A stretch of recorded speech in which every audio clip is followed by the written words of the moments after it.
माझ्या कोल्हापुरी पोरगी या इन्स्टा पेजवर मी एक व्हिडिओ टाकला होता आणि त्या व्हिडिओला एक कमेंट आली होती की तू मुलांसारखी का बोलते, म्हणजे ते तो शकतो असं का बोलते. मुळात या सल्ल्याचा अगदी मनापासून मी सुद्धा स्वीकार करतोय, पण आम्ही कोल्हापूरच्या मुली असंच बोलतोय.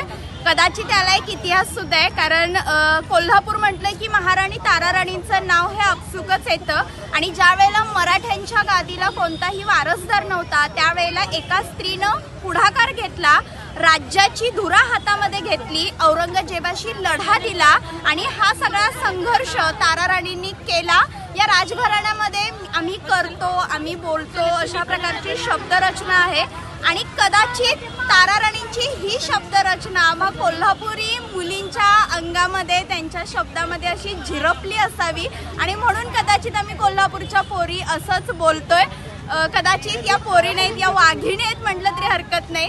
आणि आम्ही किती असं बदलण्याचा प्रयत्न केला, जाणून बुजून करते बोलते असं बोलायचा प्रयत्न केला तरी सुद्धा ते आमच्याकडनं काही होत नाही. आणि आम्ही असं काही करायला गेलो तर आमची कोल्हापूरची माणसं लय सुधारल्यास असं म्हणतात. त्यामुळे हे काही आमच्याकडनं होत नसते, आम्ही असंच बोलणार आणि आम्हाला अभिमान आहे आमच्या कोल्हापुरी भाषेचा. बाकी तुमच्या सल्ल्याचा सुद्धा मनापासून स्वीकार आहे. धन्यवाद.